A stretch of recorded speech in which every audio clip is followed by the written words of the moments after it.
Hello friends, एक बार फिर से आप सभी का हमारे YouTube channel ISPCS dream classes पर बहुत बहुत स्वागत है। आज हम बात करने वाले हैं GS पेपर में एक विषय है इतिहास, हिस्ट्री। इस इतिहास में हम प्राचीन भारत का एक चैप्टर स्रोत को यहाँ पे पढ़ेंगे। तो चलिए इस चैप्टर को शुरू करने से पहले थोड़ा इतिहास को समझ लेते हैं। इतिहास होता क्या है? तो इतिहास विगत वर्षों में, बीते हुए सालों में मानव के द्वारा जो प्रयास किया गया उसी का क्रमिक रूप, यानी वित्तीय वर्ष में, विगत वर्ष में मानव प्रयास द्वारा किया गया क्रमिक कथा को इतिहास के नाम से जाना जाता है। हालांकि इतिहास की परिभाषा विभिन्न इतिहासकारों ने विभिन्न तरीके से दिए हैं, जिसमें से हम आपको एक परिभाषा भी बताएं। इसके अलावा भी इतिहास की अगर परिभाषा दें तो इतिहास वर्तमान में अभी जो भी घटनाएं घटित हो रही है, चाहे वो देश में घटित हो, चाहे वो विदेश में घटित हो, जो भी घटनाएं अभी घटित हो रही है वो कुछ वर्षों के बाद इतिहास का रूप ले लेता है। जैसे एग्जाम्पल के तौर पर आप देखेंगे, अभी जो है कोरोना वायरस महामारी, कोरोना वायरस महामारी से पूरा विश्व जो है गुजर रहा है। और इस कोरोना वायरस महामारी आप हम स्पष्ट रूप से कह सकते हैं कि कुछ सालों के बाद ये जो कोरोना वायरस महामारी है इतिहास का रूप ले सकता है। तो इतिहास की परिभाषा हम ऐसे भी दे सकते हैं कि इतिहास वर्तमान में जो भी घटनाएं घटित हो रही है वो कुछ वर्षों के बाद इतिहास का रूप ले लेती है। इसके अलावा भी इतिहास का अध्ययन करने से हमारे समाज की दिशा और दशा का निर्धारण होता है। तो इतिहास मैं उम्मीद करता हूं कि समझ गए होंगे 2-3 डिफिनेशन से। तो चलिए हम शुरू करते हैं प्राचीन भारतीय इतिहास के स्रोत पर, ज्यादा समय नहीं लेंगे। प्राचीन भारतीय इतिहास का जो स्रोत है 3 भागों में विभाजित है। पहला प्रागैतिहासिक काल, दूसरा आधि ऐतिहासिक काल और तीसरा जो है ऐतिहासिक काल। और इसमें सबसे अगर ज़्यादा बातें को जानना है, पढ़ना है, तो वो आपको पढ़ना पड़ेगा ऐतिहासिक काल में। इसके लिए अलग से एक वीडियो बनेगा, केवल ऐतिहासिक काल उसमें बतलाया जाएगा। तो चलिए हम तीनों को बारी बारी से थोड़ा समझ लेते हैं। प्राग ऐतिहासिक काल किसको कहेंगे? देखेंगे जिस काल में कोई लिखित साक्ष्य उपलब्ध नहीं हुआ, लिखा गया है जिस काल में कोई लिखित साक्ष्य उपलब्ध नहीं हुआ हो उस काल को हम प्राग ऐतिहासिक काल के नाम से जानते हैं। जिस काल में कोई लिखा हुआ साक्ष्य मानव को नहीं मिला, तो जब लिखा नहीं गया है तो पढ़ा कैसे जाएगा? अरे लिखा रहेगा तभी तो पढ़ा जाएगा। तो जब लिखा ही नहीं है तो पढ़ा कैसे जाएगा? तो इसमें जो है पुरातत्व है ही नहीं, तो साहित्य कहाँ से हो? दोनों में से कोई नहीं है, नहीं पुरातात्विक स्रोत मिला है और नहीं साहित्यिक स्रोत मिला। ठीक है, तो इस काल को, जिसमें कोई लिखित साक्ष्य मानव को उपलब्ध नहीं है, इस काल को हम प्रागैतिहासिक काल के नाम से जानते हैं। इसके बाद आते हैं आधि ऐतिहासिक काल। तो आधि ऐतिहासिक काल उस काल को कहते हैं जिस काल में मानव को लिखित साक्ष्य तो मिला है, मान लिखा हुआ साक्ष्य तो मिला है, लेकिन उसको अभी पढ़ा नहीं गया है।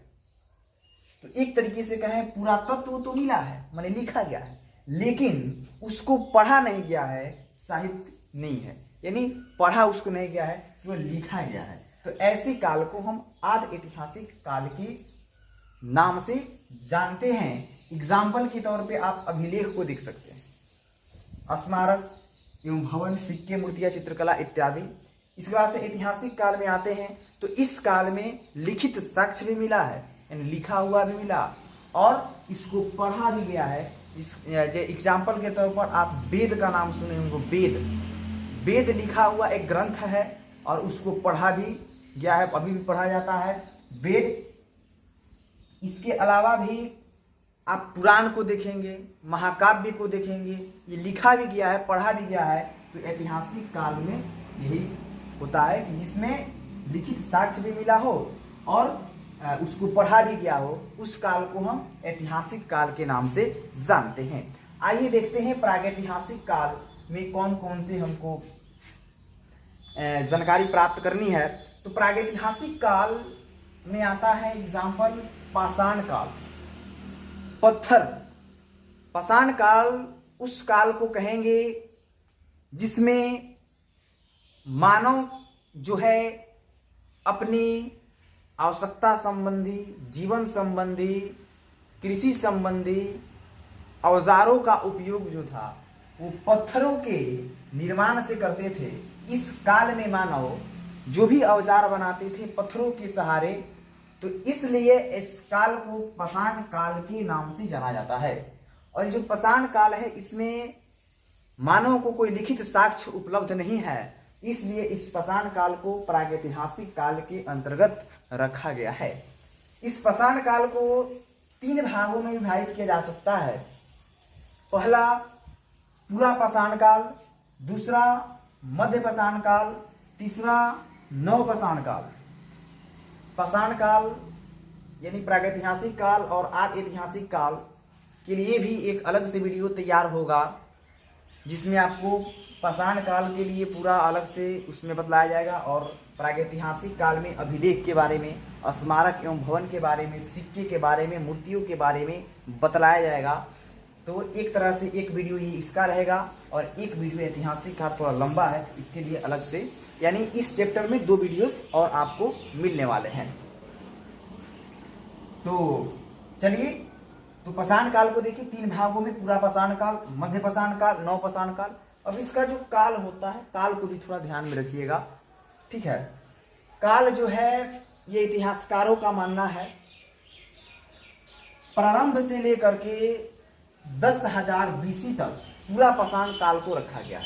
बीसी एक इसमें शब्द आया है, बीसी, इसको हिंदी में कहते हैं ईसा पूर्व, और एक आता है एडी, जिसको हिंदी में ईसवी कहते हैं। थोड़ा इसको समझ लीजिए, आगे भी काम करेगा कि बीसी और एडी में, ईसवी और ईसा पूर्व में क्या अंतर होता है, तो समझ लीजिए। ईसा मसीह के जन्म के पूर्व, ईसा मसीह के जन्म के पूर्व की तिथि को हम ईसा पूर्व में लिखते हैं, यानी बीसी में लिखते हैं। यानी जब ईसा मसीह का जन्म नहीं हुआ था उसके पहले की तिथि को ईसा पूर्व लिखा जाता है, बीसी लिखा जाता है। और ईसा मसीह के जन्म के बाद की तिथि को ईसवी, एडी लिखा जाता है।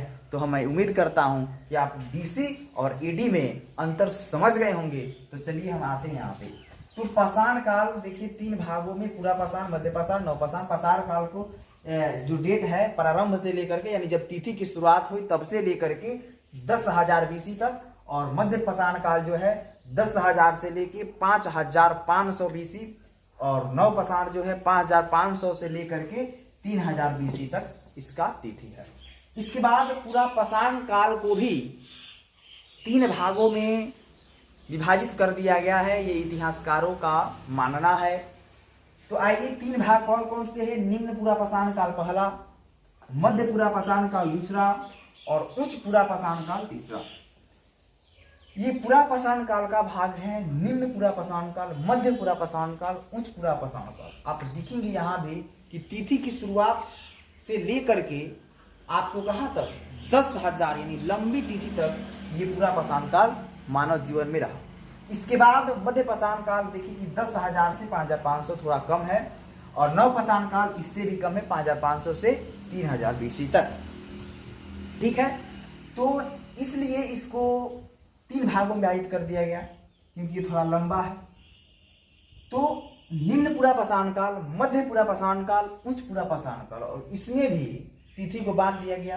प्रारंभ से यानी निम्न पूरा पाषाण काल को प्रारंभ से यानी जब तिथि की शुरुआत हुई तब से लेकर के 1 लाख BC तक, और मध्य पूरा पाषाण काल को 1 लाख से 40,000 BC तक, और उच्च पूरा पाषाण काल को 40,000 से 10,000 BC तक रखा गया है। ठीक है, तो इस तरीके से ऐतिहासिक काल में आपको इतने ही बातों को जानना है।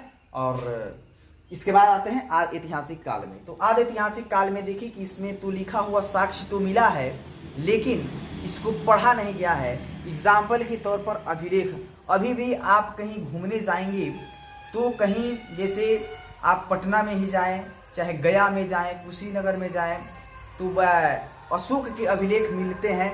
ठीक है, तो भारत में सबसे प्राचीनतम अभिलेख अगर मिला है तो अशोक के हैं। तो अभिलेख पर तो लिखा हुआ है लेकिन उसको पढ़ा नहीं गया है, तो इसलिए अभिलेख को हम आदि ऐतिहासिक काल के अंतर्गत रखेंगे। इसी तरीके से स्मारक एवं भवन, आप घूमने जाएंगे फिर अलग अलग जगहों पर तो बड़े बड़े स्मारक भवन मिलेंगे, उस पर लिखा हुआ चित्र मिलेगा, लेकिन उसको अभी तक पढ़ा नहीं गया है। इतिहासकारों ने उसका पढ़ने का प्रयास अभी कर रहे हैं।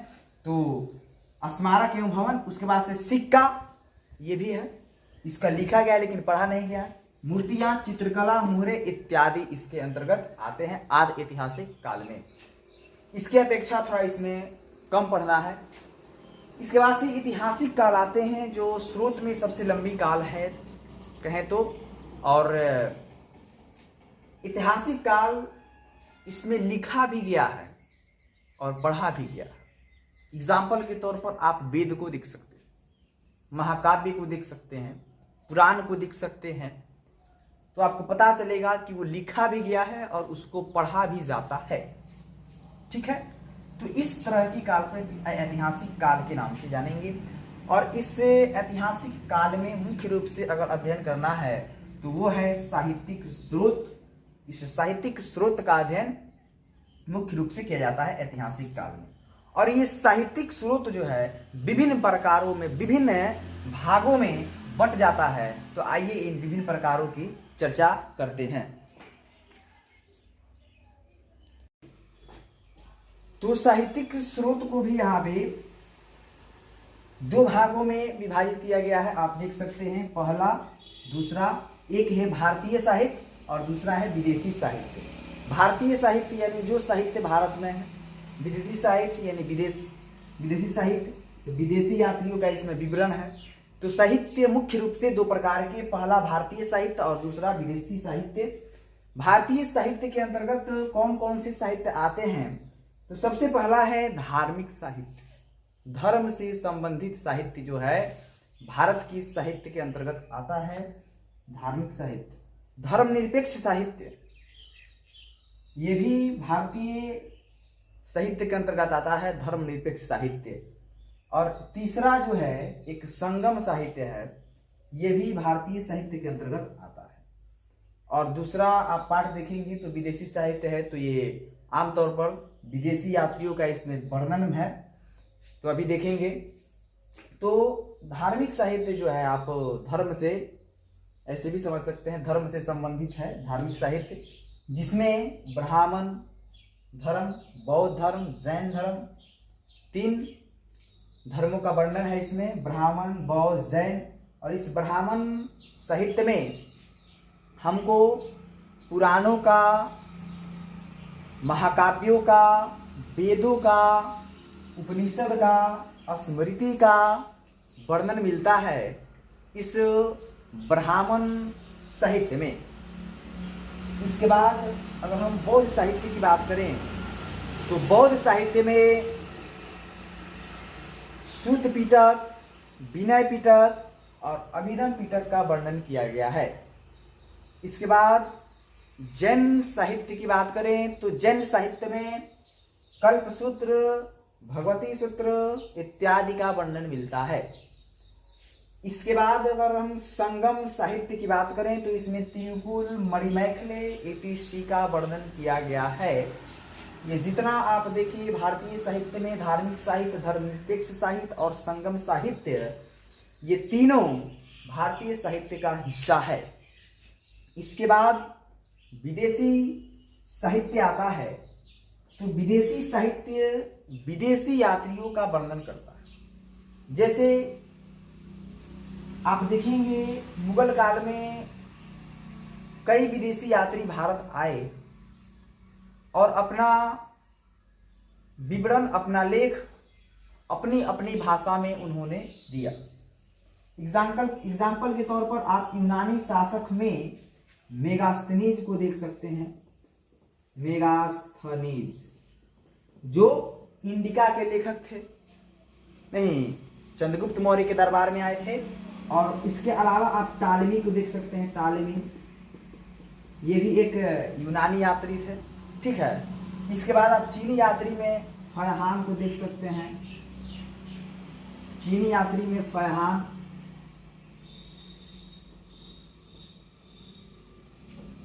वेनसांग, नहीं तो चीनी यात्री में आप फयहान को देख सकते हैं, वेनसांग को, कि ये भारत आए थे। अरबी लेखकों में जो यात्री भारत आए थे अरब से, वो थे इब्न बतूता। अरबी इब्न बतूता, अल मसूदी, ये दोनों यात्री अरबी यात्री थे जो भारत में आए हुए थे। तो साहित्य, विदेशी साहित्य इसी साहित्य को कहेंगे, यानी इसमें विदेशी, मुख्य रूप से विदेशी यात्रियों का वर्णन किया गया हो। जिसमें विदेशी यात्रियों का वर्णन किया गया हो उसको हम विदेशी साहित्य के अंतर्गत रखते हैं। हम उम्मीद करते हैं कि आप इस पूरे वीडियो में स्रोत को अच्छे ढंग से समझ गए होंगे। और इसके बाद जो भी आपको वीडियोस, 2 वीडियोज और आएगा, जिसमें आपको एक प्रागैतिहासिक काल, आधैतिहासिक काल का एक वीडियो और एक वीडियो ऐतिहासिक काल का मिलेगा। तो और आपको विस्तार से जानकारी प्राप्त हो जाएगी। एक बात बता देना चाहेंगे कि अगर आप हमारे इस चैनल को सब्सक्राइब, लाइक, कमेंट नहीं किए हैं तो प्लीज़ इस चैनल को सब्सक्राइब कर दें, ताकि हमारे इन सभी से जुड़ी वीडियो आप सभी के पास आसानी से पहुंच सके। तो चलिए, आज का हमारा वीडियो यहीं तक समाप्त होता है। फिर मिलते हैं नेक्स्ट वीडियो में। थैंक यू, धन्यवाद।